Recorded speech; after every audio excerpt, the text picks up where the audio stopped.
Hi, my name is Lauren, and this is my presentation on the culture, history, and politics of Asian American faculty in higher education in the United States.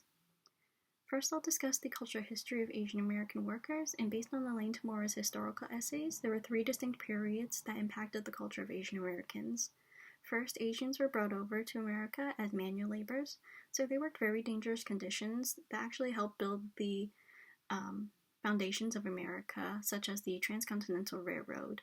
However, Asians were soon hit with the Chinese Exclusion Act that prevented citizenship and created exclusions for specific Asian groups from immigration.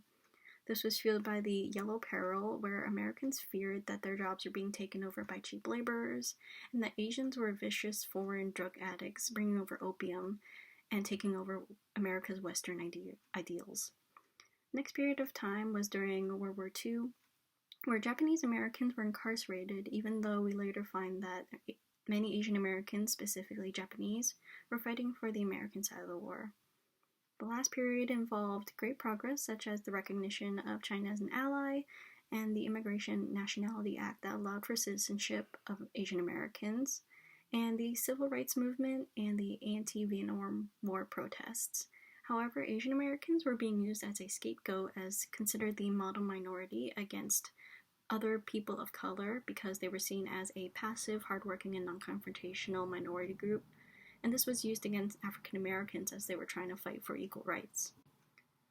Although it seemed like there was progress being made for Asian Americans over time, there was still a lot of lingering discrimination and xenophobia that continued to treat Asian Americans as always foreigners and gave them a sense that they were being alienated from their homes.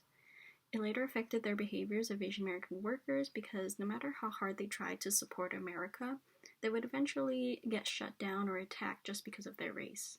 Santa Ona describes this as the tallest nail gets hammered down, where Asian Americans no longer wanted to speak out of fear that they would be beaten down because they don't belong. Therefore, their behaviors in the workplace either deferred to authority without complaint, or Asian Americans would often open small businesses such as restaurants and convenience stores where there is no authority. This created a glass ceiling for Asian Americans that prevented advancement of leadership roles, even though they proved qualifications through merit. It is even worse for Asian women, as they are seen as exotic and submissive, so there is rare promotion for them to be in authoritative roles. Looking specifically at Asian teachers or professors, there's unfortunately not a lot of history available for Asian American history was neglected.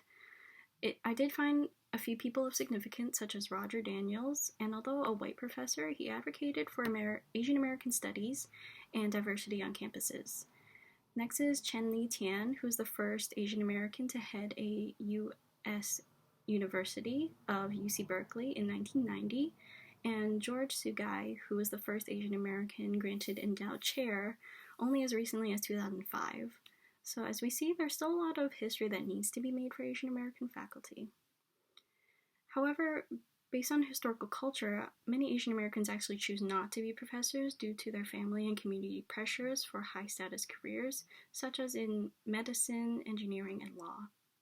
Based on research done by Ng Lien Pak, they also found that Asian Americans would rather be in jobs that save face against cultural awkwardness and would rather be judged on meritocracy. As we've seen throughout history, they do not want to be in positions where their culture sticks out of fear that they'd be hammered down. Lastly, looking at the powers within higher education, Professor Chen describes 6 forms of power within college and university, and out of the 6, Asian Americans only have reputational power based on scholar and merit. However, these achievements are not translated through the other powers within higher education that give them access to authoritative or leadership roles. She also describes the college system as being the old boys network, which is formed of older white males who see Asians as lacking leadership or being too rigid. She also believes that the old boys network won't accept a non-white as their superior because there's still the idea of otherism or foreignism shown throughout our history.